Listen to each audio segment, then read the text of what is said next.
लक़ब हाशमियों मुत्तलबी है, वो मेरा नबी मेरा नबी मेरा नबी है। প্রশ্ন হলো, নবুয়তের পূর্বে রাসূল আকরাম সাল্লাল্লাহু আলাইহি সাল্লাম কোন ধর্ম পালন করতেন? গুরুত্বপূর্ণ প্রশ্ন।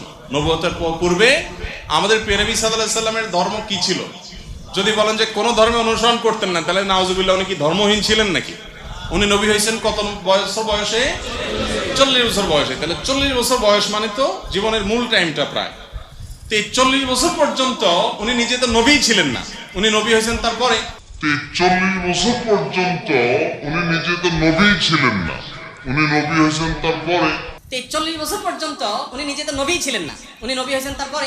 যে মসজিদের মধ্যে বক্তা বক্তব্য দেওয়ার সময় আমার নবী সাল্লাল্লাহু আলাইহি ওয়াসাল্লাম সম্পর্কে একটু হালকা হালকা কথা বলবে, নবী আর কি অন্যান্যদের মতো নবী, ওনার এই জীবন অনুকরণীয় ওই জীবন অনুকরণীয় না, উনি আসলে এসেছেন 40 বছর পরে নবী হয়েছেন। এই যে এই জবান, এটা আজকের জবান না, এই জবানের হিস্ট্রি অনেক পিছনে। এটা উনি আজকে নতুন কথা বলছেন সেরকম না, এটা হয়ে হয়ে আসতেছে, এটা একটা মাইন্ডসেট। আমি আপনাদের সম্মুখে কোরআন হাদিস বাদে, আমরা তো কোনো আলেম না, আমার নবীর ব্যাপারে বলা হচ্ছে ওয়ালাকুম ফি রাসূলিল্লাহি উসওয়াতুন হাসানাহ, তোমাদের জন্য নবীর মধ্যে উসওয়ায়ে হাসানা রয়েছে। সমস্ত নবী উত্তম চরিত্রের, কোনো সন্দেহ নাই, কিন্তু আমার নবীর যখন উত্তম চরিত্র তুলে ধরা হয়েছে, কি বলেছেন? ওয়া ইন্নাকা লা আলা খুলুকিন আযীম। কোন নবীর ক্ষেত্রে না, আমার নবীর ক্ষেত্রে এসে ওয়া ইন্নাকা লা আলা খুলুকিন আযীম। যাই হোক, ওয়ালাকুম ফি রাসূলিল্লাহি উসওয়াতুন হাসানাহ, তোমাদের জন্য নবীর জীবনে উত্তম আদর্শ রয়েছে। আমার ছেলের বয়স ধরেন 10 বছর, রুবাব ভাইজানের মেয়ের বয়স ধরেন 15 বছর। উনি এসে রুবাব ভাইজানকে বলতেছেন, অথবা রুবাব ভাইজানের ছেলে বলতেছে, আমি নবীর মতো করে চলতে চাই, নবীর মতো করে। তো রুবাব ভাইজান যদি বলে তুমি তো চলতে পারবা না, কারণ নবী তো নবী হয়েছেন 40 বছর পরে। কয় বছর পরে? 40 বছর পরে।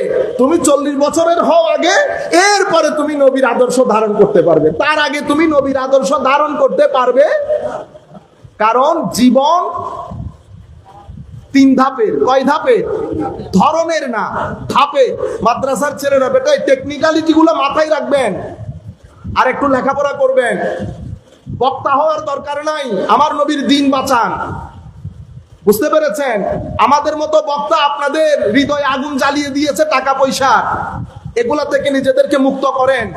আল্লাহ রসুলকে খুশি করার চেষ্টা করেন, ইবাদতমুখী হন, সিজদামুখী হন, নিজের ভিতরে হেদায়েতের নূর জ্বালানোর চেষ্টা করেন। বছরে সপ্তাহে মিনিমাম 2-3 বার আল্লাহর ওলিদের মাজার জিয়ারত করে সেখানে রিয়াজত করেন, ভিতরে নূর আসুক। ডানের মানুষ কি বলে, বামের মানুষ কি বলে, কোথাও যেতে হবে না। মাওলাই করিম যখন তাকওয়ার নূর জ্বালিয়ে দেবে, সেখানে আল্লাহ আপনাকে একটা প্যারামিটার দান করবেন, একটা রুলার দান করবেন।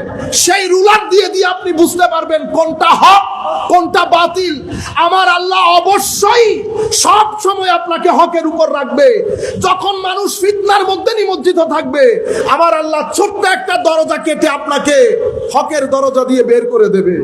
এটা শুধু এলম দিয়ে হয় না, এটার জন্য সোহবত লাগে, এটার জন্য সিজদা লাগে, আমার নবীর ফুয়ুজাত লাগে। আমার নবীর ফুয়ুজাত নসিব হওয়ার জন্য নবী যেটাতে ইন্টারেস্ট ফিল করতেন সেই আন্দাজে কাজ করতে হবে। আপনি কাউকে জিজ্ঞেস করার দরকার নাই, কোন আলেমকে জিজ্ঞেস করার দরকার নাই। আপনার কর্মের উপর, ডেইলি কাজের উপর, আপনার ফাতোয়ার উপর আল্লাহ রাসূল রাজি কিনা সেটা আপনি তাহাজ্জুদের জায়নামাজে বসে আল্লাহ রাসূলকে হাজির নাজির করে চিন্তা করে দেখেন। আপনার ফতোয়ার উপর, আপনার এই সমস্ত দিকবাজির উপর আল্লাহ রাসূল রাজি আছে কিনা। মানুষ সবচেয়ে বড় বিচারক, আমি আমার সবচেয়ে বড় বিচারক, কারো কাছে যেতে হয় না। কিন্তু আমরা কেউ এদিকে কেউ ওদিকে, কেউ অমুক বলয়কে খুশি করতে হয়।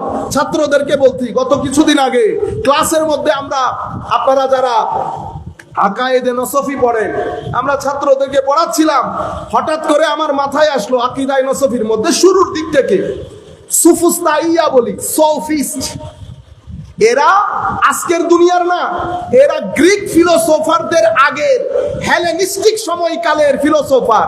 যারা গণিত করেন তারা চিনবেন পিথাগোরাস, অ্যাক্সিগোরাস। এরা হচ্ছে আজকের না, সক্রেটিস আসারও আগে। তো এদের মধ্যে গ্রুপিং ছিল, কি ছিল? আপনারা আজকে মনে করতেছেন গ্রুপিং, গ্রুপিং তাদের ভিতরেও ছিল। কেউ ইন্দিয়া, কেউ ইনাদিয়া, কেউ লা আদরিয়া। আমি শুধু লা আদরিয়ার কথা বলি। লা আদরিয়া মানে আমি জানি না উনি কি মানুষ হতে পারে, উনি মানুষ না, জানি না। আপনি দেখছেন ব্যালেন্স কিভাবে রক্ষা করতেছে। মানে এক ছাত্র আমাকে জিজ্ঞেস করছে, তো স্যার ওনারা এত বড় বড় দার্শনিক, তারা এই ধরনের কথা কেমনে বললো? আসলে তো কথা ঠিক। দার্শনিক হয়ে আমার ইমামে রাজি বলতেছেন তাদেরকে লেখাপড়া করো। তো এখন আমার মাথার মধ্যে লাগছে না কিছু একটা তো আছে। আমি খুঁজতে খুঁজতে কি ঘটনার কারণে তারা বলয় রক্ষা করছে। কি রক্ষা? ব্যালেন্স বলতেছি না, বলয়। আমরা সবাই বলয়ের কারণে, সবাই বলয়ের কারণে হক কথা বলতে ভয় পেয়ে যায়। ইন্না লিল্লাহি ওয়া ইন্না ইলাইহি রাজিউন। হকের কারণে সোমবারকে সোমবার বলি না, মঙ্গলবারকে মঙ্গলবার বলি না। ফতোয়া পর্যন্ত তিন ভাগে বিভক্ত হয়ে গেছে। কিছু নফসানি ফতোয়া, কিছু সিয়াসি ফতোয়া, আর কিছু এলমি ফতোয়া। এলমি ফতোয়া তো বন্ধ হয়ে গেছে। কেউ সিয়াসতের কারণে ফতোয়া দেয়, কেউ নফসানিয়তের কারণে ফতোয়া দেয়। আমি আপনাদেরকে মাদ্রাসার ছেলেদেরকে বলছি, কিছু নামাজ দোয়া পড়েন, তাকওয়া পরহেজগারি ইখতিয়ার করেন। আল্লামা নুরুল মুনাওয়ারদের মতো রাহমাতুল্লাহি আলাইহি ওনাদের মতো ব্যক্তিত্ব গড়ে তুলেন। কেউ আপনাদেরকে ইচ্ছে করে পানিতে নামাইতে পারবে না। যতক্ষণ পর্যন্ত আল্লাহর ইশারা না হবে আপনাকে পানিতে নামতে হবে না। আজকে দেখছেন দুনিয়া থেকে চলে যাওয়ার পরেও লাখ আলেম উলামা, আমি ঢাকা থেকে আমার লাখ টাকা দিলেও আমি আসতাম না করুন। শুধুমাত্র কি কিছুদিন আগেও আমাকে বলা হয়েছে যে আমি তখনও ঢাকা থেকে কত কষ্ট করে আসতে হয়েছে হাশমি সাহেবের উরুস। এবং হাশমি সাহেবের উরুস না করা যায়, দরবার শরীফের কারোর কথাতে না বলা যায় না। এই যে আপনি এত সম্মান দিচ্ছেন, এই সম্মান কে দেয়? সম্মানের মালিক আল্লাহ। ওয়ালিল্লাহিল ইজ্জা ওয়ালি রাসূলিহি ওয়ালিল মুমিনিন ওয়ালাকিন্নাল মুনাফিকিনা লা ইয়ালামুন। আপনারা বুঝতে পেরেছেন? মুনাফিকদের জিনিসগুলো বুঝে আসবে না। আল্লাহ রাসূলের ইজ্জত মুমিনদেরকে, ওলিদেরকে, মুত্তাকিনদেরকে আল্লাহ রাব্বুল আলামিন দান করে দিয়েছে। বলয়ের কারণে আমরা সত্য কথা বলি না, সবকিছু তো বলয়ের মাধ্যমেই চলছে। আমি এখন চিন্তা করছি এই ভদ্রলোক লাদরিয়া কেমনে হয়? মানুষটি বানর থেকে হয়েছে লাদরি। তো মানুষের মাহিয়ত কি, হাকিকত কি, রিয়ালিটি কি? I don't know. এত বড় বড় ফিলোসোফার, পরে দেখলাম ঘটনা কি জানেন? তারা চেয়েছে সমাজের মধ্যে যেন কালেকটিভিটি বজায় থাকে, আমরা এটা যেন বজায় থাকে, গ্রুপিং যেন তৈরি না হয়। এক একজনের আকীদা একটা, এই আকীদার উপর ভিত্তি করে আমি যদি কথা একটা বলি তাইলে গ্রুপিং হয়ে যাবে। কেন?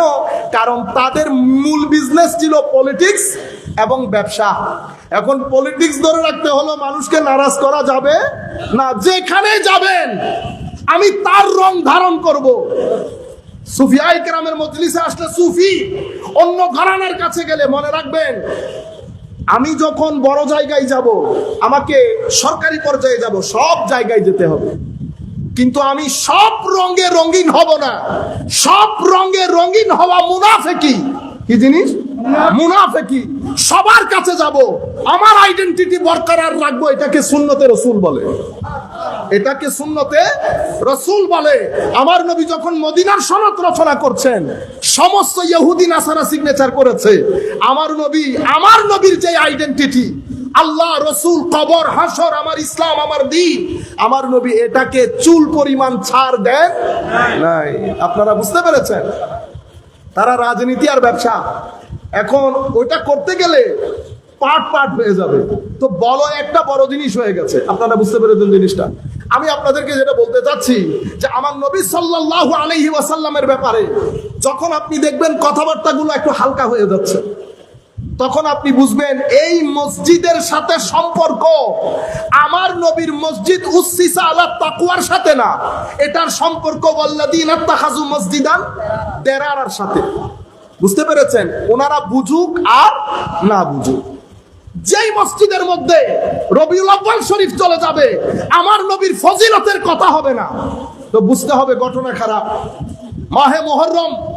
মাহে মুহররমের মধ্যে ইমামে হুসাইনকে পাশ কাটিয়ে, আলে বাইত রাসূলকে পাশ কাটিয়ে অন্য কোন নামে শিয়ত প্রচার হয়ে যাবে, অমুক প্রচার হয়ে যাবে, অন্য যেই কোন নামে আলে বাইত রাসূলের কথা বাদ দিয়ে আপনি যখন অন্য কোন সাহাবী, ইভেন আমিরে মুআবিয়া রাদিয়াল্লাহু তাআলা আনহু আরদা, এখন আমাদের নতুন রোগ হয়েছে না, মজলিস কারবালা, মজলিস কারবালা।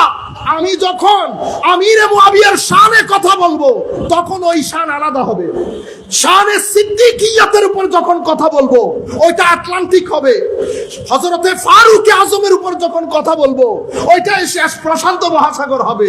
আমরা এখন কি করছি? যোজন যোজন ভয়, কি শিয়াইজম ঢুকে যাবে। আমি নিজের কানে শুনলাম আলে বাইত রাসূলের মাহফিল, আলে বাইত রাসূলের কথা বলা হচ্ছে না, আলটিমেটলি ঘুরে ফিরে হযরতে মুআবিয়া রাদিয়াল্লাহু তাআলা আনহুর। আপনারা আবার ভুল বুঝতেছেন নি কোনো? আপনারা আবার অতি মহব্বত দেখাবেন নি কোনো? হযরতে মুআবিয়া রাদিয়াল্লাহু তাআলা আনহু তো অনেক উপরে। আমার নবীকে 1 সেকেন্ড যিনি দেখেছেন, কয় সেকেন্ড? ও 1 সেকেন্ড দেখে লা ইলাহা ইল্লাল্লাহ বলে যিনি ইন্তেকাল করেছেন, 1 সেকেন্ডের সাহাবী। আপনি যদি একটা ড্রামের মধ্যে লাখ গৌসুল আজমকে একসাথে করেন, আমার নবীকে 1 সেকেন্ড দেখা সাহাবীর শান নিরালা হবে। আমার নবীকে দেখা ওই সাহাবীর শান নিরালা হবে। আপনারা বুঝতে পেরেছেন? সুতরাং ভয় লাগানোর লোক এখানে আছে, থাকবে। আমাদের মধ্যে কিছু লোক না আগা, না মাথা, না হিকমত। বুঝতে পেরেছেন? আর যাকে ইচ্ছা ফতোয়া দিয়ে দিয়ে ব্র্যান্ডিং করি। আপনারা বুঝতে পেরেছেন? লাভ নাই, করে কোনো লাভ নাই। মনে রাখবেন, ডিসিশন মদিনা শরীফ থেকে আসবে। যদি নবী সাল্লাল্লাহু আলাইহি ওয়াসাল্লাম, দেখেন আজকের জামানা পর্যন্ত খারিজিয়তের ওই রাস্তা আলাদা হয়ে গেছে, শিইয়তের রাস্তা আলাদা হয়ে গেছে, মুতাজিলাদের রাস্তা আলাদা হয়ে গেছে। মুতাজিলারা সরকারিভাবে আমাদের আহলে সুন্নাত ওয়াল জামাতের উলামায়ে কেরামের উপর হেন কোনো অত্যাচার নাই যেটা করে নাই। আছে মুতাজিলা? কেউ চিনে মুতাজিলা? আছে, কিন্তু কেউ চিনে? লাইন আলাদা হয়ে গেছে, লাইন আলাদা হয়ে গেছে, জাবারি আলাদা হয়ে গেছে, কাদারি আলাদা হয়ে গেছে। আহলুস সুন্নাহ ওয়াল জামাত জায়গার মধ্যে রয়ে গেছে। সাহাবায়ে কেরাম চলে গেছেন, আলে বাইত চলে গেছেন, তাবেঈন চলে গেছেন, ইমামে আজম এত বড় বড় আইম্মায়ে কেরাম চলে গেছেন। বাংলা নয়, পুরা পৃথিবী, উত্তর দক্ষিণ পূর্ব পশ্চিম আহলুস সুন্নাহ ওয়াল জামাত জায়গায় রয়ে গেছে। আপনারা বুঝতে পেরেছেন? আমাদের মাইন্ডসেটের মধ্যে, এটা একটা মাইন্ডসেট আমার নবীর জামানা থেকে শুরু হয়ে গেছে। একটা মাইন্ডসেটের মধ্যে, সেটা হচ্ছে আলে বাইত এবং নবী বিদ্বেষী। এটা একটা মাইন্ডসেট, এটাকে আমরা খারেজি মাইন্ডসেট বলি। এটা কিভাবে বুঝবেন? আলে বাইত রাসূলকে ইগনোর করা, আন্ডার এস্টিমেট করা, যেই কোনো যুক্তি দিয়ে। আমার নবী মুহররম শরীফ চলে যাচ্ছে, আলে বাইত রাসূলের কথা নাই। আমার এখনো মনে আছে, ইংল্যান্ডের মধ্যে আমরা একটা মসজিদে আমাদের শাহাদাতে কারবালা মাহফিলের পোস্টার লাগাতে গিয়েছি। ঠিক আছে, ইন্ডিয়ান এক ভদ্রলোক, সে মসজিদের খতিব। আমি তো যাই না, আমি গাড়িতে বসা, আমার লোক গেছে। তো সে বলেছে আমাদের এই মসজিদের মধ্যে এই মাহফিলগুলা করা হয়, সুতরাং আপনি পোস্টার লাগাইতে পারবেন না। তো আমি তাকে ফোন দিয়েছি, কি ব্যাপার, আসতেছেন না কেন? এখানে তো আজকে মারামারি লাগবে। কেন? পোস্টার বলে লাগাতে দেবে না। আমি বেরোইলাম, বেরোই ভদ্রলোকের কাছে গেছি, আমার ক্লাসমেট ছিল। বললাম কি ঘটনা, পোস্টার লাগাইতে দিচ্ছেন না বলে? আমাকে দেখার পর একটু নার্ভাস হয়ে গেছে। আসলে ভাইজান, আমরা তো এই ধরনের পোস্টার গুলা, কি বলেছে দেখছেন, এই ধরনের পোস্টার গুলা লাগাই না। তা আনলাম, পাশে জিমের পোস্টার লাগানো আছে। কিসে? জিম করে না পোলাপাইন, ব্যায়ামের পোস্টার লাগানো আছে। 10ই কারবালার মাহফিলের পোস্টার এই ধরনের হয়ে গেছে। ঠিক আছে, তা আনলাম, এখন আমি ভাই কোরআন শরীফের মধ্যে 2টা মসজিদ পাইছি। একটা উসসিসা আলা তাকওয়া, একটা ওয়াল্লাযিনা তাখাযু মসজিদান দিরারা। তো আমাদের উলামায়ে কেরাম, আসাতিজায়ে কেরাম আমাদেরকে পড়াইছে যেই মসজিদের মধ্যে আলে বাইত রাসূল এবং কারবালা ইগনোর হবে, বুঝতে হবে ওয়াল্লাযিনা তাখাযু মসজিদান দিরারা। আপনি কি মসজিদে দেরার? এটা তো আমি মসজিদে দেরারে আসি নাই, মুসলমানদের মসজিদের মধ্যে এসেছি। হয় এখানে আজকে ডিবেট হবে, হয় এখানে হয় লাগাইতে দেবেন আমি চলে যাব, নতুবা আমি অত্র এলাকার সমস্ত উলামায়ে কেরাম আপনি ডাকেন, আপনি ফয়সালা দিবেন শরীয়তের দৃষ্টিতে এটা না জায়েজ, শরীয়তের দৃষ্টিতে এটা জিমের পোস্টার লাগানো জায়েজ, ইমামে হুসাইনের মস্তক কাটা ওই কাহিনী উম্মতকে শোনানো এটা না জায়েজ। তখন বলার পরে উনি উনার কমিটি ভয় পেয়ে গেছে, একটু কমিটি ডেকে অবস্থা। বেটা আমি আপনাদেরকে বলছি, আপনারা আবার থাম্বনেইল লাগিয়ে যদি কেউ লাগান পরবর্তী থেকে ব্লক করে দেওয়া হবে, আপনাদের কারণে অসম্ভব অসুবিধার মধ্যে পড়ে যেতে হয়, আপনারা এটা মাথায় রাখবেন। পরবর্তীতে উনি জিনিসটা লাগাইতে দিছেন, তাও কি এক সাইডে করে। আমি বলছি যেখানে লাগান সাইডে মাঝখানে যে লাগাইতে তো হবে, নতুবা ডিবেট করতে হবে। নতুবা আমি আপনাদেরকে বলতে চাচ্ছি এই যে মাইন্ডসেট আলে বাইতে রাসূল একটা ইমামে হুসাইনেরটা লাগানো যাবে না, এটা খারেজি মাইন্ডসেট। এটা কি মাইন্ডসেট? খারেজি। আমাদের এখানে এই মাইন্ডসেটকে ট্যাকল করার জন্য আরেকটা মাইন্ডসেট সোসাইটির মধ্যে এসেছে, সেটা কি সাহাবায়ে কেরাম এই জুলুম করেছে আল্লাহ রাসূলের উপর। ওমর নাউজুবিল্লাহ এত কম, এটাকে বলি শিয়া মাইন্ডসেট। কি মাইন্ডসেট? শিয়া। আবার কি বলে না আমরা কিন্তু সাহাবায়ে কেরামকে মানি, কিন্তু ওমা মানি বলার পরে কিন্তু আসে, কমপ্লিট সেন্টেন্সের মধ্যে কিন্তু আসে না, কম্পাউন্ড সেন্টেন্সের মধ্যে কিন্তু আসে। একটা হচ্ছে সিম্পল, একটা কম্পাউন্ড, একটা কমপ্লেক্স বাক্য আছে না বাক্য। তো বাক্যের মধ্যে প্লেন বাক্য হইতে হবে। আমরা মানি, না মানলে ঈমানের দায়রা থেকে খারিজ হতে হয়, এন্ড অফ দ্য স্টোরি। এখন আপনি কি বলতেছেন? মানি তবে। তো মানি বলার পরে and, but, or, yet, and, so, therefore এই কথাগুলো যে বাক্যের মধ্যে আসবে সেটা কখনো প্লেন বাক্য হবে না। গন্ডগোল করে ফেলছেন। আমি বলছি মনে রাখেন, এখানে আপনি প্লেন সিম্পল সেন্টেন্স বলতে হবে। মানি, কারো উপর যদি অসন্তুষ্টি থাকে ঈমানের দায়রা থেকে খারিজ হয়ে যাব। আপনারা বুঝতে পেরেছেন? এখন আমরা কি করি? আমরা হযরতে মুআবিয়া রাদিয়াল্লাহু তাআলা আনহুকে টার্গেট করে নেই ওদিক দিয়ে ঢুকার জন্য, অন্য কোন দিক দিয়ে ঢুকতে পারবো না ওই দিক দিয়ে ঢুকার জন্য। আমার ভাইয়েরা, সাহাবায়ে কেরামের ওই পুরো বাউন্ডারি এটাকে ব্লক করে দেয়, ওখানে আমরা আর কোনো কথা বলবো না। যারা হইলে কোনো কিছু বলতে পারতেন, ইমামে আজমের পূর্ববর্তী অপর হুজুর গৌসুল আজম, কেউ বলছেন? তো আপনি কে? কোন পুকুরের মাছ? আপনি তো এক সেকেন্ডে যিনি সাহাবী হয়েছেন, সাহাবী। আপনারা বুঝতে পেরেছেন? তাইলে একটা মাইন্ডসেট আলে বাইত রাসূলকে মানতে পারছে না, আরেকটা মাইন্ডসেট সাহাবায়ে কেরামকে মানতে পারছে না। এটাকে আমরা শিয়া মাইন্ডসেট বলি, ওইটাকে আমরা খারেজি মাইন্ডসেট বলি। আপনারা বুঝতে পেরেছেন?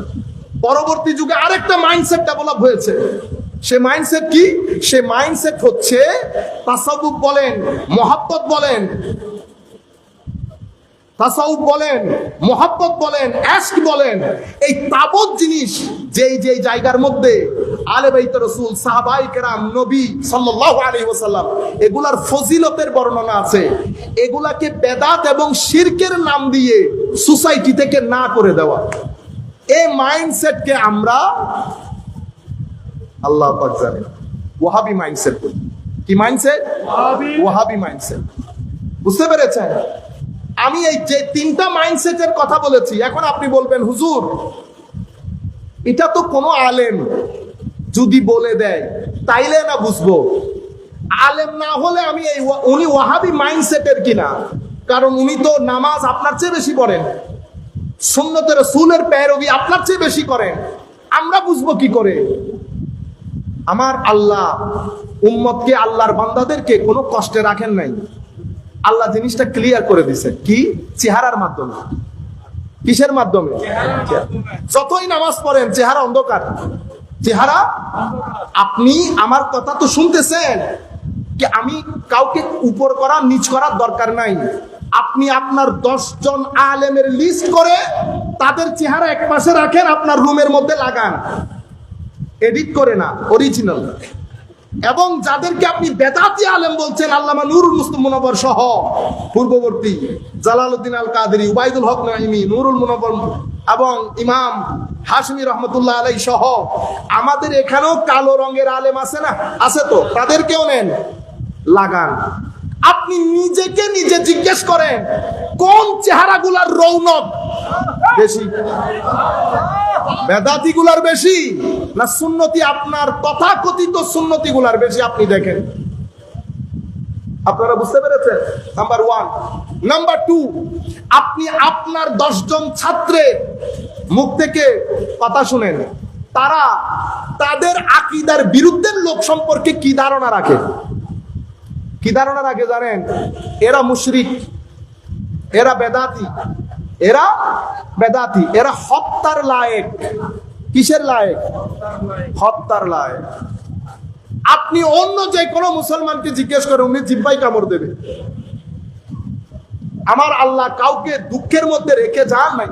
তো আমি আপনাদেরকে বলতে চাচ্ছি, নবীর জমানা থেকে এই পর্যন্ত এই যে মাইন্ডসেট, এটা এখনো পর্যন্ত আছে, এটা ভবিষ্যতেও থাকবে। এখন আমাদের বর্তমানে উম্মতে মুসলিমার প্রধানতম সমস্যা কি? আমাদের তো অনেক সমস্যা, নিঃসন্দেহে। উম্মতের প্রধানতম সমস্যা হচ্ছে এহানা। এহানা মানে অপমান করা। কেউ শানে রেসালতকে অপমানিত করছে, কেউ আবার সাহাবায়ে কেরামের সাহাবিয়তকে অপমানিত করছে, কেউ আলে বাইত রাসূলকে অপমানিত করছে, কেউ আউলিয়ায়ে কেরামকে অপমানিত করছে, এবং এটাকে শরীয়তের বাইরের বলে মুসলমানদের মধ্যে অনৈক্য তৈরি করছে। সেইভাবে আমার নবী সাল্লাল্লাহু আলাইহি ওয়াসাল্লাম 40 বছর পরে নবী হয়েছেন, 40 বছর আগে নবী ছিলেন না। এটা আপনারা নওজুবিল্লাহ বলতেছেন না? হায় হায়, শুনতে শুনতে ড্যাড হয়ে গেছেন। মনে রাখবেন, এটা নতুন জিনিস না, এগুলো পুরানো জিনিস। এগুলা কি জিনিস? পুরানো জিনিস। আগে শোনা যাইতো না। কেন? কারণ আগে পেট্রো ডলারের মাধ্যমে এই আকীদাগুলা প্রমোটেড হয় নাই। এখন এই আকীদাগুলার পেছনে লাখ কোটি টাকা খরচ করা হচ্ছে। আমরা কারো সাথে একমত দ্বিমতের জন্য না। এই যে ঢাকা শহরের মধ্যে 80 বিঘা জমিন, ঢাকা শহরের 2 মাইল পর পর 10 তলা বিল্ডিং। আমার ভাই, আমরা একেবারে আবা খাবা জুব্বা পরে প্রত্যেকদিন মাইকের সামনে এসে আমাকে প্রশ্ন করা হয়েছে। Who asked you this question? কে করেছে আপনাকে প্রশ্ন? আমরা প্রশ্ন রেডি করি, সেই প্রশ্নগুলো আমাদের এসি রুমের মধ্যে বসে বসে ওই নির্দিষ্ট দেশের যেখান থেকে পেট্রো ডলার দেওয়া হয়, সেই দেশগুলা থেকে পেট্রো ডলার পেয়ে ওই আকীদাগুলা দ্বীন এবং ধর্মে কোরআনের আকীদা বলে আমরা প্রচার করি। আপনারা বুঝতে পেরেছেন? নতুবা ওই যে আমি আপনাকে বলছি, আমার 15 বছরের ছেলে যদি আমার নবীর অনুসরণ করতে চায়, তাহলে তো এখন বলবো, বাবা নবীর অনুসরণ তুমি তো করতে পারবা না। নবীর অনুসরণ করতে হলে তোমাকে অবশ্যই 40 বছরে পদার্পণ করতে হবে। কেন? কারণ আমার নবী হয়েছেন 40 বছর পরে। 40 বছর পরে। তো এখন 40 বছর আগে আমাদের কম কোথায় যাবে? আল্লাহ তো বলছে তোমাদের জন্য রয়েছে, তোমাদের। তো তোমাদের মধ্যে কে কে আছে? আল্লাহ পবিত্র কোরআনের মধ্যে জীবনকে 3 ধাপের বলেছেন। কয় ধাপ? 3 ধাপ। এক ধাপকে আল্লাহ বলেছেন দুর্বলতা, শিশুকাল, যখন কেউ মুভ না করলে আমি মুভ করতে পারতাম না। দ্বিতীয় সময়টাকে আমার আল্লাহ বলেছেন কুওয়া, শক্তিশালী টাইম, যেটাকে আমরা ইউথ, আমাদের কি বলি, ইয়াংস্টার্স, বাংলায় কি বলে, যৌবনকাল। এই যৌবনকালকে আমার আল্লাহ শক্তিশালী বলেছেন, এটা একটা কাল। আরেকটাকে আমার আল্লাহ আবার বলেছেন দাফান ওয়া শাইবা, আবারও দুর্বলতার সময়। এটা কোনটা? কুহুলা মানি বৃদ্ধকাল, শিশুকাল, যৌবনকাল, বৃদ্ধকাল। এখন 40 বছর হচ্ছে যৌবনকালের লাস্ট বর্ডার। কি border? Last border. After that আপনি জীবনের সূর্যাস্তের সময়টাকে আপনি লিড করা শুরু করেন। ঘটনা যদি আপনি বলেন 40 বছরের পরে, তাইলে তো শিশু কালো গেছে, যৌবন কালো গেছে, জীবনের মোস্ট ইম্পর্টেন্ট টাইম যেটা, সেটা আপনি নবীকে অনুসরণ করতে পারছেন না। আপনারা বুঝতে পেরেছেন আমার কথাটা? মনে রাখবেন, আমি কোনো এগুলা নিয়ে ওয়াজ তকরির করতেছি না, আমরা কোনো আলেম না, এগুলো বড় বড় আলেমরা বলবেন। আমার নবী সাল্লাল্লাহু আলাইহি ভুল কোথায় হয়ে যাচ্ছে? আমার মনে হয় কোন টেকনিক্যালিটির মধ্যে ভুল হচ্ছে, অথবা মানুষ ভিতরে যে জিনিসটা পোষণ করে জবান দিয়ে সেটাই বের হয়ে যায়। ভিতরে যেটা পোষণ করে জবান দিয়ে কি হয়, সেটাই বের হয়। নবী সাল্লাল্লাহু আলাইহি ওয়াসাল্লাম সম্পর্কে আমাদের এই ভাইয়েরা হয়তো শিক্ষকের কাছ থেকে শুনেছেন এই ঘটনাগুলাই, বই পড়েছেন। শেখ আমাদের এখানে ওই ধাপের 3 জন আলেম বড় কঠিন মেজাজের। মধ্যে আমাদের ভাইদের কাছে সবচেয়ে বড় ইমাম শাইখুল ইসলাম ইবনে তাইমিয়া। ওনারা, আমি আমার সাথে বসা এক ব্যক্তি বলতেছেন, কারণ আমরা তো বাইরে থাকি, সব করোনা লোকের সাথে বসতে হয়, দোয়া করবেন। এখনো পর্যন্ত আল্লাহ পাকের মেহেরবানি, আপনারা বিভিন্ন ফতোয়া মারেন, আল্লাহ পাকের মেহেরবানি, রাজার ছেলের মতো বসেছি লাখ মানুষের স্টেজের মধ্যে, এখনো পর্যন্ত সুন্নিয়তের গায়ে কেউ টুকা দেওয়ার দুঃসাহস করে নাই। আপনারা বুঝতে পেরেছেন? এখানে এসে আপনারা ব্র্যান্ডিং করেন, অমুক সমুক, ইন্না লিল্লাহি ওয়া ইন্না ইলাইহি রাজিউন। আপনিও উঠবেন কিয়ামতের দিন, আমরাও উঠবো কিয়ামতের দিন। সেই দিন ফয়সালা হবে, কে জায়গার মধ্যে ছিল, কে অজায়গার মধ্যে চলে গেছে। এর আগেও বুঝবেন, এটা এখন আর বলতেছি না। সম্মানিত উপস্থিতি, আপনাদেরকে বলতে যেটা চাইতেছিলাম, তো আমাদেরকে ওয়াকালা, উনি বলতেছেন এখন মিটিং এর মধ্যে যে কোনো একটা বিষয়ে কথা হচ্ছিল, ওয়াকালা শাইখুল ইসলাম আল ইমাম ইবনে তাইমিয়া রাহিমাহুল্লাহ। দেখছেন নি কি ইজ্জত? আচ্ছা, আমার কোনো অসুবিধা না, তোমার ইমাম তুমি বলছো। এরপর আসছে গাজ্জালির নাম, কিভাবে নিছে জানেন? ওয়াকালাল গাজালি গাফারাহুল্লাহ। আপনারা তো বুঝবেন না, মাদ্রাসার ছেলেরা বোঝার কথা। গাজ্জালির আগে ইমাম নাই, গাজ্জালির আগে হুজ্জাতুল ইসলামও নাই। কি বলেছে? গাফারাহুল্লাহ, মানে গাজ্জালি আল্লাহ তারে ক্ষমা করুক। দেখছেন নি? এরপরে যদি আপনি বলেন আমরা উম্মতের ঐক্য চাই, কি চাই? আপনি আমার ইমামের কোমরের মধ্যে বাঁশ দিয়ে বাড়ি মেরে যদি বলেন, এটাই বলছি। ওখানে ঘটনা ছিল আমরা সবাই ঐক্য চাচ্ছি, মসজিদ ম্যাক্সিমাম তাদের, আমাদের মসজিদ একটা। আমাদের মসজিদ কয়টা? আমার শহরের মধ্যে আমার মসজিদ একটা, মসজিদ সব তাদের, তবু আমাদের কারণে বলে শান্তি পাইতেছে না। তো ডাকছে, আমরা বললাম যে এখানে ডাকবে, যাইতে তো রাজি আছি, অসুবিধা নেই, ঐক্যের কথা, আমরা সবাই এক হয়ে চলবো। তো আমি উঠে শুরুতে এই কথা বলছি, আপনি ঐক্যের কথা বললেন। আমার ইমামের কোমরের মধ্যে বাঁশ দিয়ে বাড়ি মেরে আপনি আবার আমাকে দাওয়াত দিয়ে চা খাওয়াইতেছেন। এক লুকমা চা বা এক লুকমা বিস্কিটের দলা আমি মুখে তুলবো না। আপনি আপনার ইমামের নাম নিলেন ওয়াকাল শাইখুল ইসলাম আল ইমাম ইবনে তাইমিয়া রাহিমাহুল্লাহ, আর আমার ইমাম হুজ্জাতুল ইসলাম, আমার ইমাম হুজ্জাতুল ইসলাম, যাকে 550 হিজরির পর থেকে আজকের দুনিয়া পর্যন্ত পুরো পৃথিবীর 75 থেকে 80% মুসলমান হুজ্জাতুল ইসলাম বলে, যার কিতাব পড়ে ইহয়া উলুমিদ্দিন বলেন, আল মুনখিস মিনাদ দালাল বলেন, কিমিয়া ও সাদা বলেন, যেই কিতাবগুলো পড়ে এখনো পর্যন্ত নন মুসলিম ইসলাম কবুল করে, সেই ইমামের নাম নিয়েছেন আপনি ওয়াকাল আল গাজ্জালি গাফারাহুল্লাহ। বেটা উত্তর চিনস না, দক্ষিণ চিনস না, ইমাম গাজ্জালির একটা কিতাব পড়স নাই, তুই আবার আমার এখানে ডাকলি ঐক্যবদ্ধ হওয়ার জন্য। আপনারা বুঝতে পেরেছেন? এটা মাইন্ডসেট উম্মতের। তো উনি মাইন্ডসেট কি? এখানে 3 জন, ইবনে তাইমিয়া, ইমাম শাওকানি, ইমাম ইবনে জাওজি, এই 3 জন এই মাইন্ডসেট তৈরির পেছনে সবচেয়ে বড় ভূমিকা রেখেছেন, সবচেয়ে বড় ভূমিকা রেখেছেন। এখানে কি ওই এখন পর্যন্ত শুধু 40 বছর না, এই নবী সাল্লাল্লাহু আলাইহি ইসলামের আম্মা জান আব্বা জান নিয়ে কথা বলা কারা বলে? আমার এখনো মনে পড়ে ইন্ডিয়ান দেওবন্দের আমরা হযরতে দাতাগঞ্জ বখশ আলী হুজবেরির উর্স করছিলাম। তো উনি অনেক কষ্ট করে গেছেন, ছিলেন, পরবর্তীতে অনেক লম্বা কথা। তো উনি আমাকে জিজ্ঞেস করতেছেন, আপনি যে সুন্নি সেটা আপনি কেমনে বুঝলেন? আর আমাকে যেটা আপনি বলতেছেন সেটাও কেমনে বুঝলেন?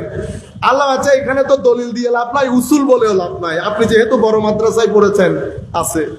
আল্লাহ আমার কাছে প্যারামিটার রুলার একেবারে সিম্পল। কিরকম? আমি বললাম পবিত্র কোরআনের মধ্যে আল্লাহর দল 4 জনকে বলেছেন, নবীগণ, সিদ্দিকীন, শুহাদা। কিন্তু ব্রডার পারস্পেক্টিভ, ব্রডার আমরা এটাকে 2 ভাগে ভাগ করি। কয় ভাগে?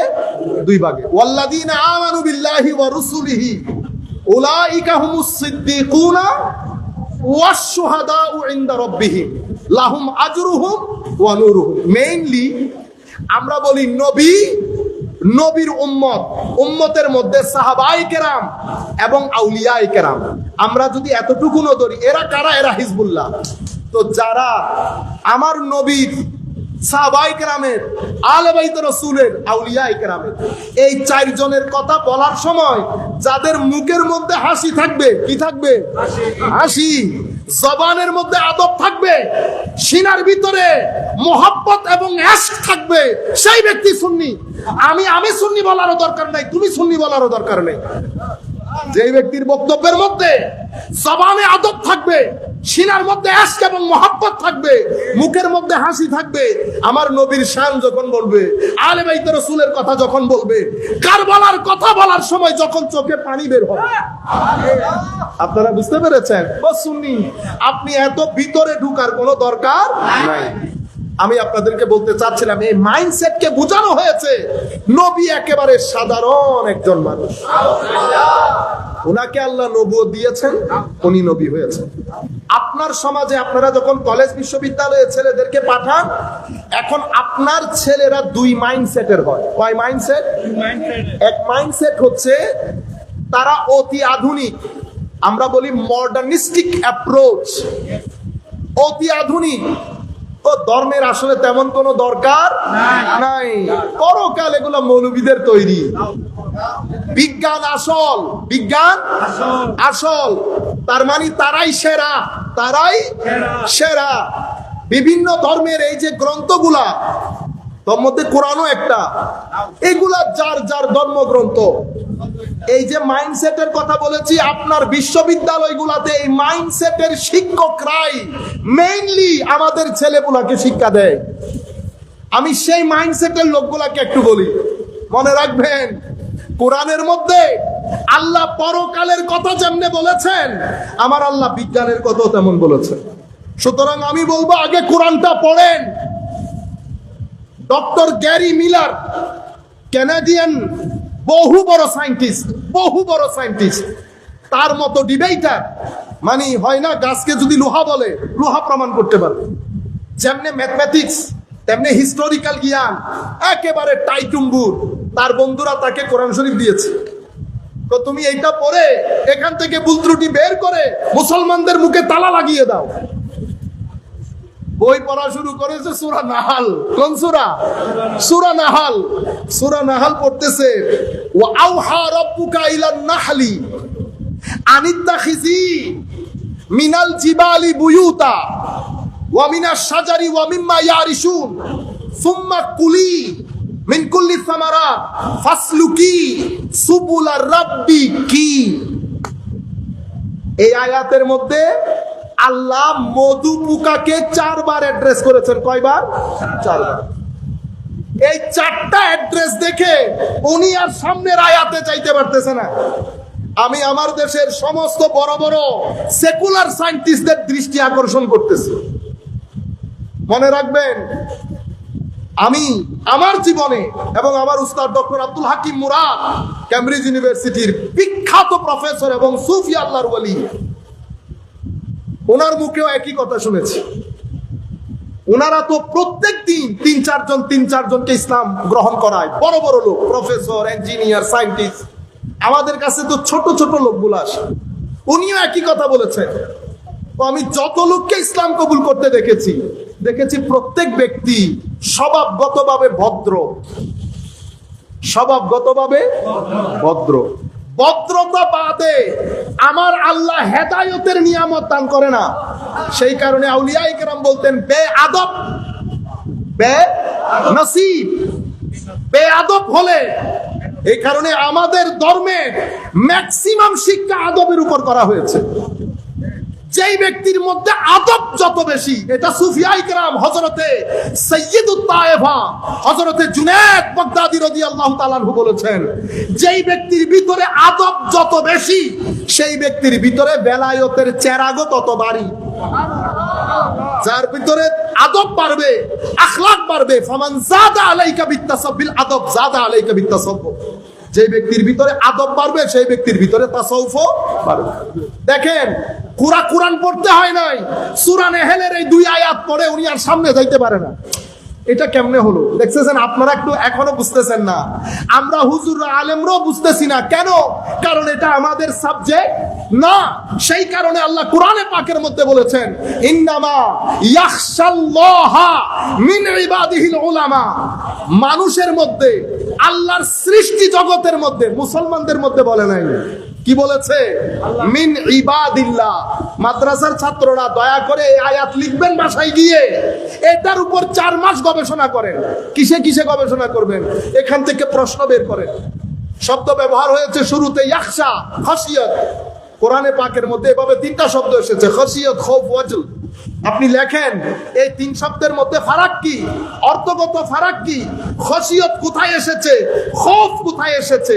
অতঃপর দেখবেন সংজ্ঞা অনুযায়ী কোরআনের ব্যবহারটা চমৎকার হয়েছে কিনা, কোরআনের ব্যবহারটা পারফেক্ট হয়েছে কিনা। খাশিয়াত যাওয়ার পরে ইন্নামা ইয়াখশাল্লাহ মিন ইবাদিহি, এখানে আল্লাহ ইবাদিহি কেন বললেন? মুসলমান মুমিন কেন বললেন না? ইবাদিহি, ইবাদ অর্থ কি, ইবাদতের অর্থ কি, আব্দুলের অর্থ কি? কোরআনের মধ্যে এই শব্দগুলা কত জায়গায় কত অর্থে ব্যবহৃত হয়েছে। 3টা প্রশ্ন পাইলেন। আল উলামা, এখান থেকে প্রশ্ন বের করেন, এলম কাকে বলে? উলামায়ে কেরামের অভিমত কি এই ব্যাপারে? এলম কিভাবে অর্জন করতে হয়? জাহেরি এলম কোনটা, বাতিনি এলম কোনটা? আল্লাহ কোরআনের মধ্যে এখানে কোন আলেমের কথা বলেছে? তখন দেখবেন আপনার তাসাদ্দুদ, গোরামি কেটে যাবে, অহংকার নিমিষে ধ্বংস হবে। আমাদের অহংকার, আমরা 2-1টা নাহু সরফের কায়দা জানলে, ব্যাকরণ জানলে গায়ে হাত দেওয়া যায় না। ছোট থেকে বড়, আবার ঝাড়ি মারে কেমনি, বুঝতে পেরেছে? এখানে এক মাহফিলের মধ্যে দেখছি হুজুর সাধারণ মানুষের ঝাড়ি মারে। কি বালসাল তোরা হও না, ও ভাই, ও বসে আছে এখানে বড় বড় জ্ঞানী লোক। আপনি কেমনে জানেন কিয়ামতের ময়দানে কার চেহারা দেখে আমার আল্লাহ খুশি হবে? আজকে না আমি স্টেজের মধ্যে বসেছি, কবরের মধ্যে কাকে দেখে আমার নবী মুস্কি হাসি দেন? যাকে দেখে মুস্কি হাসি দেবেন রাজার ছেলে, যাকে দেখে মুখ ফিরিয়ে নেবেন তো দুনিয়াও বরবাদ, আখিরাতও বরবাদ, আফকারুল ফুকারা হয়ে যাবে। আপনারা বুঝতে পেরেছেন? এগুলা করবেন, অহংকার নিচে নেমে আসবে। ইন্নামা ইয়াখশাল্লাহ মিন ইবাদিহি আল উলামা। যেই ব্যক্তির ভিতরে আল্লাহর মারিফত যত বেশি, সেই ব্যক্তি আলাম উলামা, আলেম। সেই ব্যক্তির মধ্যে আল্লাহর মহব্বত মিশ্রিত ভয়ও বেশি, মহব্বত মিশ্রিত ভয়ও বেশি। একদিকে গুন্ডা আসতেছে, গুন্ডাকে দেখে আমার ভিতরে যেটা লাগে সেটাকে খাশিয়াত বলে না, খৌফ বলে। কি বলে? খৌফ। আল্লামা ওসির রহমান আল কাদরি সাহেব কেবলা মুদ্দাসিল্লুহুল আলী, উনি আসছেন, আমার অন্তরের ভিতরে যেটা লাগে এটাকে খৌফ বলে না, কি বলে?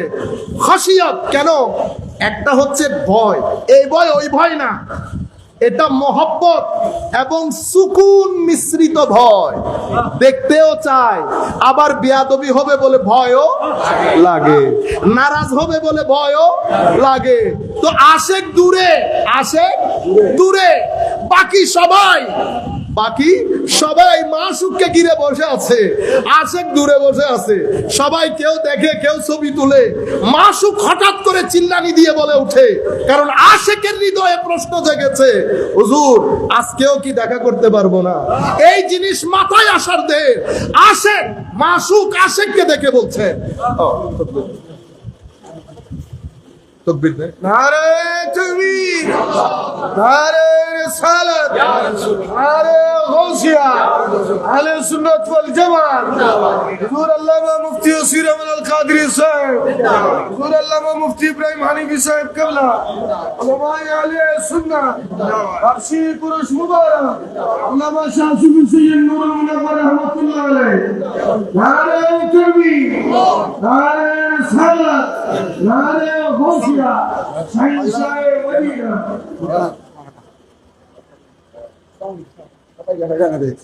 আই কোর্স যেটা যাবে কই আরে অন্য জামাই লোকে আবু জাহান বিশাল একানবি আমাদের মঞ্চের মধ্যে উপস্থিত হয়েছেন আজকের মাহফিলের সম্মানিত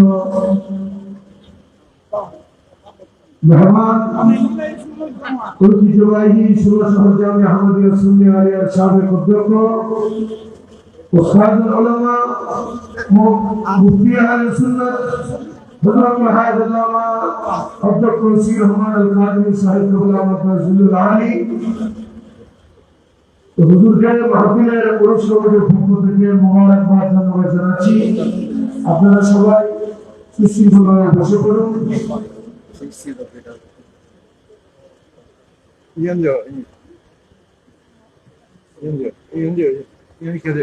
হুজুর আল্লামা সাইদুল ইসলাম বাবা লাগাই মাদ্রাসার লাগে অসংখ্য তাকবীর শেষ করবেন।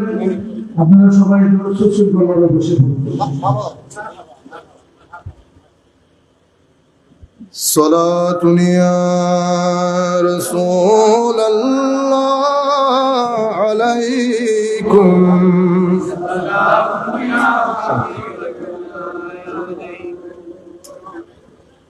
صلاة يا رسول الله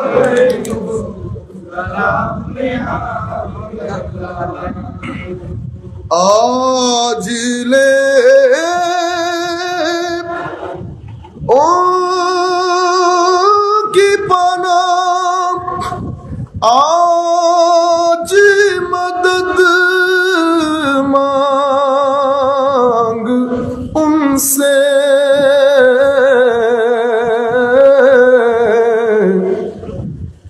फिर न मानेंगे क़यामत में अगर मान गया सलातुन या रसूलल्लाह अलैकुम सलामुन या হাবিবাল্লাহ আলাইকুম।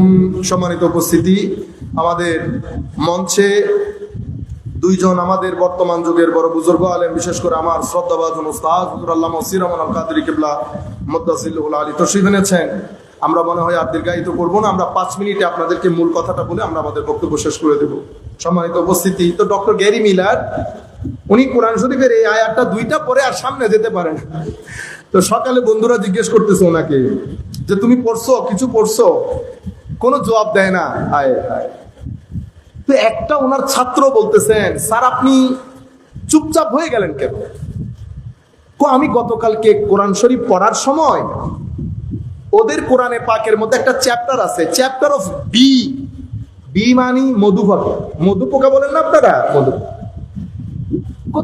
এইটা তো মানে এটা পরে আপনি চুপচাপ হয়ে যাওয়ার কারণ কি? কারণ হচ্ছে মধু পোকার মধ্যে মেইলও আছে, ফিমেইলও আছে, পুরুষ এবং মধু পোকার মধ্যে যে পুরুষ মহিলা আছে সেটা আমরা জানতে পেরেছি 70-80 বছর আগে।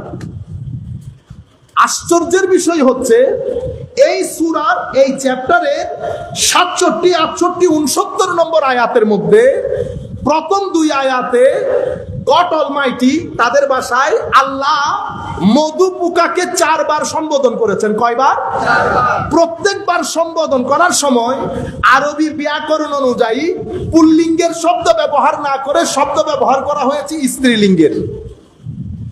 আমার মাথায় ধরতেছে না যে যেই কথা আমরা 70-80 বছর আগে জানতে পেরেছি, এটা 1400 বছর আগে তাদের নবীর তো জানার কথা না।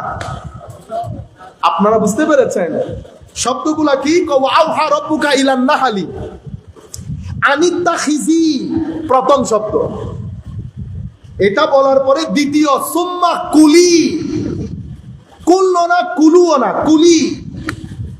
এরপরে কি কয়, এরপরে ফাসলু কি, এরপরে কি কয় রব্বি কি, এখানে কি, এখানে ফাসলু কি, এখানে কুলি, অতঃপর আনিত্তাখিজি।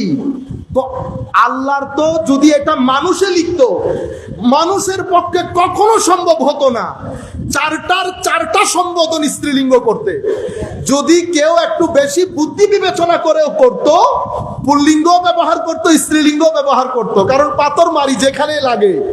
কিন্তু এখানে কনফিডেন্স লেভেল এতটাই হাই, কারণ এটা যদি ক্রিয়েটর না হন, এটা কোশ্চিন কালেও সম্ভব না। কোন মানুষ বলবে যে এটা মধু পোকার মধ্যে মেয়েদের কাজ। আরেকটা বড় বিষয় হচ্ছে মধু আহরণের ক্ষেত্রে টোটাল প্রসেসিং এর মধ্যে যে মধু পোকার মেয়েরাই থাকে, এটাও কোরআনের জানার কথা না। এটাও আমরা জেনেছি 80-90 বছর আগে, যে মধু আহরণের পুরা প্রসেসের মধ্যে মধুর কুইন, যিনি রানী, সেই এটাতে জড়িত থাকে। এটা তো কোরআনেরও জানার কথা না, মুহাম্মদ সাল্লাল্লাহু আলাইহি ওয়াসাল্লামেরও জানা কথা না। যেটা আমরা আজকে জেনেছি, এটা আমার নবী 1400 বছর আগে আমাদেরকে বলে দিয়েছেন। তো আমার নবীর জ্ঞানের উপর স্যালুট করা দরকার না? উম্মত স্যালুট না করে, উম্মত এখন আমার নবী কি কি জানেন না সেটা খুঁজে বের করে। আজীব বিষয়।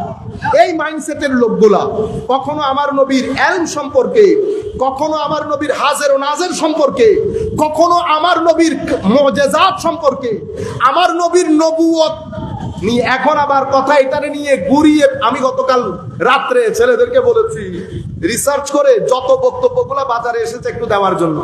আমি শুনতেছি ইন্না লিল্লাহি ওয়া ইন্না ইলাইহি রাজিউন। ও ভাই, সত্যকে সত্য বলতে দোষ আছে না? ঘুরিয়ে ফিরিয়ে কেউ এন্ডোর্স করার চেষ্টা করছে, আমার শব্দগুলা খেয়াল করবেন, এগুলা বাজারে যাবে।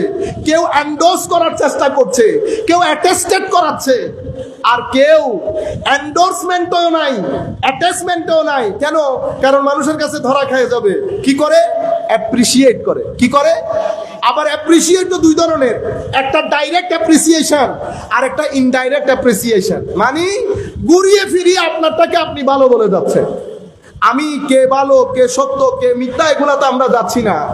তবে আমি আপনাদেরকে একটা প্রশ্ন, ওই প্রশ্নের উত্তর দয়া করে আপনারা খুঁজে বের করবেন। যেই কথাটা বলেছি, যদি 40 বছর পরে হয়, তাইলে আমাদের জীবনের যে 3টা ধাপ, শিশুকাল, যৌবনকাল, বৃদ্ধকাল, তো বৃদ্ধকাল শুরু হয় 40 বছর হচ্ছে last boundary of your being youth. যুবকের এটা লাস্ট বাউন্ডারি। এখন তার মানে হচ্ছে শিশুকাল এবং যৌবনকাল 40 বছর পর্যন্ত নবী আমাদের জন্য উসওয়া না। কিন্তু আল্লাহ বলছেন ওয়ালাকুম ফি রাসূলিল্লাহি উসওয়াতুন হাসানা, তোমাদের জন্য। তো তোমরা কারা? কোচ প্রত্যেক ব্যক্তি জীবনের প্রত্যেকটা ধাপের জন্য আমার নবী উসওয়া, আমার নবী উসওয়া। আরেকটা জিনিস মনে রাখবেন, আমার নবীর জন্মগ্রহণ, এটাকে আমরা বলি ইয়ৌমে ভেলাদত, এটা জুহুর বাশারিয়াতে মুস্তাফা।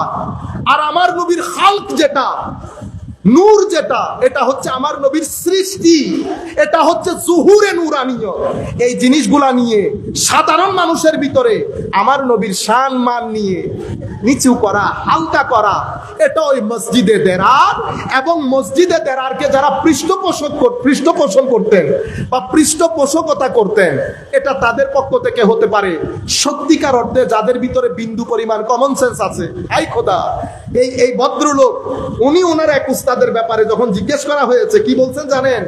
ও হো হো হো, আমার উস্তাদ তো বাহারুল উলুম। কি বলেছে? বাহারুল উলুম। ও বাহারুল উলুম, ও আপনার উস্তাদ বাহারুল উলুম। আর আমার নবীর ক্ষেত্রে আমার নবীর বাহারুল উলুম তো ইন্না লিল্লাহি ওয়া ইন্না ইলাইহি রাজিউন।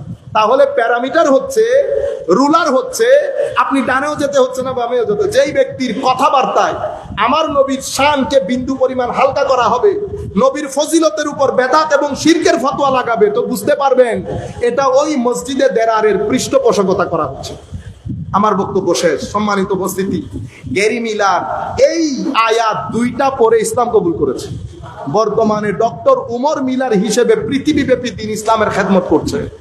কোরআন আজিম কিতাব, কিন্তু এই জায়গাগুলোতে আমাদেরকে আসতে দিচ্ছে না। ফেতনার মধ্যে আমরা পড়ে যাচ্ছি। ফেতনা চার কারণে হয়: হয় মূর্খতার কারণে, নতুবা নফসানিয়তের কারণে, নতুবা বলয় বা গোড়ামির কারণে, অথবা বাইরের পয়সার কারণে। জাহাল, হাওয়া, অথবা তাশাদ্দুদ, অথবা বাইরের সহযোগিতা। এই চারটা জিনিস আপনাদেরকে আষ্টে পৃষ্ঠে জড়িয়ে রেখেছে। আমাদেরকে অনেক আগে হযরতে রাসূল পাক সাল্লাল্লাহু আলাইহি ওয়াসাল্লাম হাদিসে পাকের মধ্যে ইরশাদ করছেন, এটা হযরতে আব্দুল্লাহ ইবনে মাসউদ রাদিয়াল্লাহু তাআলা আনহু কর্তৃক বর্ণিত। উনি বলেছেন, শরীয়তের দৃষ্টি তিনটা: কোরআন, কোনো কিছু কোরআনে খুঁজবো, না পেলে হাদিসে। আচ্ছা, আমি কি কোরআনে খুঁজতে পারবো? আমি পারবো। বুঝতে পেরেছেন? আমাকে কাদের কাছে যাইতে হয়? আমার উস্তাদদের কাছে। উস্তাদ বাদে আমাদের কোনো গত্যন্তর নাই। তাইলে শরীয়তের দৃষ্টি হচ্ছে কয়টা? কোরআন, সুন্নাহ এবং উলামা। কোরআন, সুন্নাহ এবং উলামা, এটা শরীয়তের দৃষ্টি। যুবকদেরকে বোঝানো হয়েছে, এই সমস্ত মৌলবীদের কথা শুনিও না, তোমরা কোরআন সুন্নতের দিকে চলে যাবে। আপনারা জানেন, বাংলাদেশের সমস্ত বিশ্ববিদ্যালয়গুলোতে ছেলেরা এই আকীদা পোষণ করে, মৌলবীদের কাছে যায়ও না। আমার আল্লাহ বলছেন মৌলবীদের কাছে যাইতে, রাসূল সাল্লাল্লাহু আলাইহি ওয়াসাল্লাম বলছেন মৌলবীদের কাছে যাইতে। আর আমাদের ছেলেদেরকে শেখানো হচ্ছে they are backward, they don't know how to speak in English, they are not modern, that's why we should not go to them, we should consult with Quran and Sunnah directly. আপনারা বুঝতে পেরেছেন? আপনারা কি করতেছেন এখন? Direct. কিন্তু আমার নবী, সাহাবায়ে কেরাম, আল্লাহর কোরআন আমাদেরকে বলছে আতিউল্লাহ ওয়া আতিউর রাসূল ওয়া উলিল আমরে মিনকুম, কোরআন, সুন্নাহ এবং উলামা। হযরতে আব্দুল্লাহ ইবনে মাসউদ, উম্মতে মুসলিমা ঐক্যমত্য এই বিষয়ে। কোন উলামা যদি একটা মত দেন, এটাকে আমরা কিয়াস বলি। সমস্ত উলামা যদি মত গ্রহণ করেন, এটাকে আমরা ইজমা বলি। আলটিমেটলি, ব্রডারলি স্পিকিং, আমরা এটাকে বলি কোরআন, সুন্নাহ এবং উলামা। কেন? কারণ উলামা জমিনে আল্লাহ পক্ষ থেকে বিশেষ রহমত। তাদের মাধ্যমে কোরআন এবং সুন্নতের মাসআলাগুলো হল হয়। কোরআন এবং সুন্নাহ প্রত্যেক শতাব্দীতে জিন্দা থাকে আল্লাহর এই সমস্ত মর্দে হকগুলোর মাধ্যমে। মনে রাখবেন, হযরত আব্দুল্লাহ ইবনে মাসউদ বলেছেন, কোরআন সুন্নাতে যদি না পাও তো কোথায় যাব? তো কোরআন সুন্নাতে না পাইলে ফালিয়াকতি বিমা কুতিয়া বিহিস সালিহুন, তো তোমার এলাকার উলামায়ে কেরাম যে বিষয়ে মত দিয়েছে সেই বিষয় গ্রহণ করো। আপনারা বুঝতে পেরেছেন? তাহলে আমি এই আয়াত থেকে দুইটা কথা বলে ইউথের জন্য আমার বক্তব্য শেষ করে দিচ্ছি। সম্মানিত ইউথ, যুব সমাজ, দেখেন, আমরা কাজ করতে চাই না, ফেসবুক নিয়ে সারাদিন পড়ে থাকি, ঠিক না? এবং মাস্টার্স পড়ে ফেলতেছি। এক একজনের বয়স 30-35 বছর হচ্ছে, এখনো আমরা বাপের হোটেলে খাচ্ছি, বাবাও কিছু বলতে পারছে না। আপনি বিন্দু পরিমাণ বুঝতেছেন না, আপনি আপনার সময়গুলোকে কিল করছেন। আসলে কি আপনি আপনার সময়কে কিল করতে পারবেন? Nobody can kill time. কেউ কিন্তু সময়কে হত্যা করতে পারে না, সময় মানুষকে হত্যা করে। সময় মানুষকে হত্যা করে। আগামী বছরের কুরবান অবশ্যই আসবে, কিন্তু কুরবানের সাথে আমি আসবো কিনা সন্দেহ আছে। সেই কারণে সময় আমাকে হত্যা করে, আমি সময়কে না। আল্লাহ আমাকে বড় একটা উদ্দেশ্য নিয়ে সৃষ্টি করেছেন। আপনি দেখেন, এই মধু পোকা আল্লাহর সৃষ্টির একেবারে সামান্য একটা জিনিস না, ক্ষুদ্রাতি ক্ষুদ্র। এই মধু পোকাকেও আল্লাহ অপরিসীম, অসম্ভব মর্যাদাপূর্ণ একটা উদ্দেশ্য নিয়ে সৃষ্টি করেছেন। যেহেতু তাদের সৃষ্টির পেছনে উদ্দেশ্য অনেক মহান, আল্লাহ তাদেরকে ঘর বাঁধতে বলেছে উঁচু জায়গায়। কোথায়? তুমি হয় পাহাড়ে, নয় গাছের চূড়ায়, অথবা ছাদে। 3 জায়গায় তুমি ঘর বাঁধবে। তাহলে আমাদের দৃষ্টি কি করতে হবে? উপরে নিয়ে যেতে হবে। মধু পোকার পেছনে সৃষ্টি যেহেতু মহান, তাদের ঘর বাঁধতে বলেছে মহান জায়গায়। এরপরে কি করব? এরপরে সুম্মা কুলি, কি খাবো? তো সুম্মা কুলি বলে আমার আল্লাহ বলছেন মিন কুল্লি সামারাত, পবিত্র জিনিস, হালাল জিনিস, সুন্দর জিনিস খেতে বলেছে। যেখানে সেখানে মুখ লাগাইতে নিষেধ করেছে। কেন? উদ্দেশ্য মহান, উদ্দেশ্য মহান। এরপরে কি বলেছে? এরপরে বলেছে ফাসলুকি সুবুলা রব্বিকি জুলুলা, ফাসলুকি সুবুলা রব্বিকি। 3 নম্বর নির্দেশ। সৃষ্টির পেছনে উদ্দেশ্য যেহেতু মহান, খেতে বলেছে হালাল জিনিস, পবিত্র জিনিস, সুন্দর জিনিস। এরপরে বলেছে তুমি তোমার রবের দেখানো রাস্তায় চলবে। তোমার রব প্রতিপালক যেভাবে তোমাকে নেভিগেট করছে সেই আন্দাজে তুমি তোমার পথ চলা বজায় রাখবে। যেখানে মন চায়, যেই রাস্তায় মন চায় আমি যেতে পারবো না, আমার রবের পক্ষ থেকে রাস্তা নির্ধারিত। সিরাতুল মুস্তাকিম এক রাস্তা, এই এক রাস্তার সাথে শিইয়তের রাস্তা, খারেজিয়তের রাস্তা, এতেজালের রাস্তা, জাবরীদের রাস্তা, কদরীদের রাস্তা, সালাফিদের রাস্তা, লা মাযহাবিয়তের রাস্তা, লা দ্বীনিয়তের রাস্তা, এলহাদিয়তের রাস্তা, রাস্তার কোনো সীমা পরিসীমা নাই। কিন্তু আমার রাস্তা একটা, সুবুলা রব্বিকি, তুমি তোমার প্রভুর রাস্তা ঠিক রাখবা। এরপরে জুলুলা, তুমি তোমার প্রভুর রাস্তায় আজিজির সাথে, ইনকিসারের সাথে, ভদ্রতার সাথে চলাচল করবা। দেখছেন মানব জাতির জন্য নিদর্শন আছে না? আল্লাহ কি এই ঘটনা এমনিতেই বলে দিয়েছেন? আল্লাহ সমস্ত আয়াত বলার পরে বলছে ইন্না ফি যালিকা লাআয়াতিল লিকাউমিন ইয়াতাফাক্কারুন, তোমাদের মধ্যে যারা চিন্তাশীল, গবেষক, তাদের জন্য নিদর্শন রয়েছে এই পুরো প্রসেসের মধ্যে। আমার আল্লাহ বলছেন তুমি যখন এই চারটা কাজ করবা, তখন আমার আল্লাহ ঘোষণা দিচ্ছেন ইয়াখরুজু মিন বুতুনিহা শারাবুম মুখতালিফুন আলওয়ানু, মানুষের পেট থেকে যেটা বের হয় সেটা বর্জ্য হয়, গরুর পেট থেকে যেটা বের হয় বর্জ্য হয়, অন্যান্য সৃষ্টির পেট থেকে যেটা বের হয় বর্জ্য হয়। কিন্তু মধু পোকাকে বলছে তোমার খাওয়া ঠিক থাকলে, রেহেন সেহেন ঠিক থাকলে, চলা ঠিক থাকলে, ভদ্রতা থাকলে, তোমার পেট থেকে যেটা বের হবে বর্জ্য হবে না। ফিহি শিফাউল লিন্নাস, সেখানে মানুষের জন্য হিলিং থাকবে, নিরাময় থাকবে। এই কাজ আল্লাহর ওয়ালিরা করে। আল্লাহর ওয়ালিরা চিন্তা চেতনা বড় রাখে, খাওয়া দাওয়ার ক্ষেত্রে হারাম হালাল রাখে। আল্লাহর ওয়ালিরা ভদ্রতা হয়, আল্লাহর রাস্তা বাদে ডানে বামে দেখে না। সেই কারণে মধু পোকার পেটের মধ্যে শেফা দান করে, আর আল্লাহ আল্লাহর ওয়ালিদের সিনার মধ্যে শেফা দান করে। আল্লাহ আল্লাহর ওয়ালিদের সিনার ভিতরে, এখানে শারাবুন মুখতালিফুন আলওয়ানু, আর ওখানে সিনার ভিতরে খাস নূর আল্লাহ দান করেন, কুরবতের নূর, মাইয়াতের নূর, কত জাতের নূর আল্লাহ দান করেন। সেই নূরের মাধ্যমে মধু পোকার মধু থেকে যেমন শেফা হয়, আল্লাহর ওয়ালিদের সিনার নূর যখন চোখ দিয়ে মুখ দিয়ে বের হয়, এটার মধ্যেও লাখ জনতার হেদায়েতের শেফা হয়ে যায়।